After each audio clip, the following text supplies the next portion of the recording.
लोकसभा चुनाव को लेकर के सर क्या रणनीति होगी सर? देखिए, राहुल गांधी जी 4 यात्रा किए हैं और जब भी वो यात्रा करते हैं तो उसमें मुद्दा होता है, संविधान होता है, लोकतंत्र होता है, लोगों का अधिकार होता है, लोगों की सुरक्षा होता है, देश की इकोनॉमी होती है, देश के युवाओं की जिंदगी होती है, कॉमन मैन के अधिकार की बात होती है। जिंदगी में सत्ता और सियासत के लिए कभी भी राहुल गांधी जी सोचे ही नहीं। अभी भी जो इतनी बड़ी शानदार यात्रा हुई, 14 दिन की यात्रा में राहुल गांधी जी ने बिहार के अधिकार और आम आदमी पर जो हमला बीजेपी के द्वारा हुआ, उनके अधिकार पर, उनकी नस्ल पर, ये दुनिया को देखना चाहिए। और राहुल गांधी जी ने पूरी दुनिया को ये बताया कि यह डकैती कैसे कर रहे हैं और इनकी डकैती को हमें रोकनी है। अब अभी कल परसों इन लोगों ने पूरी पार्टी को हाईजैक किया, हर पार्टी को तोड़ा, एमपी को धमकाया, पैसे देने का प्रलोभन दिया, बीजू जनता दल को धमकाया, बादल को धमकाया और उन लोगों ने वोट नहीं दिया। तो आप डेमोक्रेसी के लिए खतरा बन चुके हैं। आप संविधान के रास्ते चलना ही नहीं चाहते। आपको लगता है कि संविधान से कुछ होता ही नहीं है। तो जो विधानसभा का चुनाव है, यह सवाल मुख्यमंत्री और उप मुख्यमंत्री और सत्ता का नहीं है। विधानसभा का चुनाव है। एनडीए जो 20 सालों से 16 सालों से लगातार विशेष राज्य से लेकर आज तक डबल इंजन की सरकार ने हमारी जिंदगी के साथ खिलवाड़ किया है, हमारी इकोनॉमी के साथ खिलवाड़ किया है, हमारे रोजगार के साथ खिलवाड़ किया है, हमारी फैक्ट्री के साथ खिलवाड़ किया है। तो 20 साल 16 साल की सरकार बिहार के 12 करोड़ 90 लाख लोगों की दुर्गति किया है, हमारे बच्चों के भविष्य को रौंदा है, हमारे हेल्थ और एजुकेशन की लाइफ के साथ खिलवाड़ किया, फार्मर्स की स्थिति बुरी की, 73% बाढ़ से हम प्रभावित होते गए। डैम पर बात नहीं हुई, तो ना फैक्ट्री पर बात हुई 11 सालों में, ना विशेष राज्य पे, ना विशेष पैकेज पे, ना हेल्थ पर, ना बीपीएससी पर, ना बच्चों के एग्जामिनेशन पर, और ना ही हमारे नौकरी पेशा पर। तो इसीलिए आज लोगों के मन में वर्तमान डबल इंजन की सरकार के खिलाफ गुस्सा है। और 2 सालों 3 सालों से तो अब बीजेपी ही चला रही है सरकार। नीतीश कुमार जी तो एक मात्र स्टूल है, बस बीजेपी कभी आई नहीं अभी तक। उनको लगता है कि नीतीश कुमार के कंधों पर रख के हम बीजेपी को ले आए, और जिसके लिए वो सभी तरह का गेम प्लान कर रहे हैं। डायरेक्ट वो चुनाव कभी बिहार में नहीं जीत सकता। या देश में नरेंद्र भाई मोदी जी बिना चोरी किए और बिना किसी घटना के वह प्रधानमंत्री के कुर्सी पर बैठ ही नहीं सकता।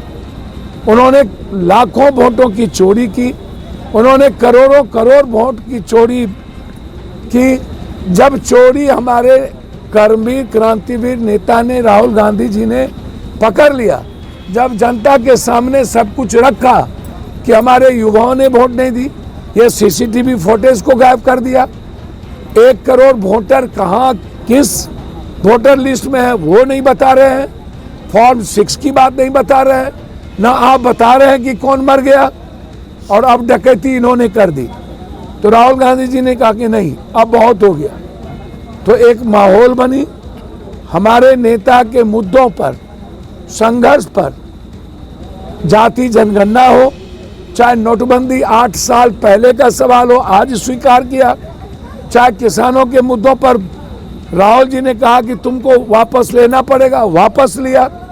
तो राहुल गांधी जी चाहे वो मुद्दा नोटबंदी का हो, चाहे कोरोना का हो, चाहे जीएसटी का हो, हर मुद्दों पर अपनी बात उन्होंने रखी। फिर 10,000 किलोमीटर चले, फिर दोबारा यात्रा की, तिबारा यात्रा हुई। अब चौथे यात्रा के बाद देश में यह बात आ गई, जब तक राहुल गांधी हैं तब तक यह देश और संविधान और गरीब और आम आदमी सुरक्षित है, किसान सुरक्षित है। इसीलिए राहुल गांधी जी के नेतृत्व में उनके मुद्दों पर, उनके संघर्ष की यात्रा के साथ महागठबंधन एकजुट है और एक साथ मिलकर इंडिया गठबंधन को हम लोग हराएंगे, एनडीए गठबंधन को हराएंगे और इंडिया गठबंधन की जीत होगी। सर, सीट शेयरिंग का जो मामला है वो कितना के आसपास? सीट शेयरिंग प्रदेश अध्यक्ष प्रभारी जी कमेटी एक दूसरे के साथ बैठ करके लगभग तय कर चुके हैं। सीट और मुख्यमंत्री मुद्दा नहीं है, क्वालिटी बेस्ड सीट हम लोग देख रहे हैं, क्वांटिटी बेस्ड सीट की बात नहीं है। आप समझिए कि राहुल गांधी जी हमेशा गठबंधन को लेके चलते हैं। आप देखे होंगे सभी गठबंधन को एकजुटता के साथ ले चले और सब गठबंधन एक साथ मिल करके हम लोग यात्रा मजबूती के साथ निकले। तो गठबंधन के साथ साथ कांग्रेस पार्टी और कांग्रेस वर्कर का रेस्पेक्ट राहुल गांधी जी ख्याल रखते हैं। अब कांग्रेस का जो वर्कर है, हम लोग जो एक वर्कर हैं कांग्रेस के, राहुल गांधी के सिपाही, हमें राहुल गांधी जी के रेस्पेक्ट का ख्याल अपने चुनाव में रखने की जरूरत है और उसको हम लोग रखेंगे। कांग्रेस के रेस्पेक्ट के साथ और अपने नेता के रेस्पेक्ट के साथ कोई कंप्रोमाइज हम लोग नहीं करेंगे। तो सर, महाराजगंज 112 विधानसभा महाराजगंज को लेकर के सर क्या है?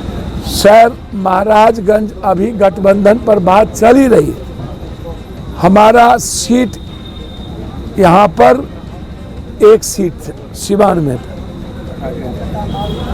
यही है, यही सीट है, कांग्रेस का सीट है। तो जब महाराजगंज कांग्रेस का सीट है तो यह सीट कांग्रेस का ही रहेगा, आप इसको जान लीजिए। हम और भी सीट 3 सीट हम लोगों ने आग्रह किया है। महाराजगंज सीट पर कोई कंप्रोमाइज नहीं होगी।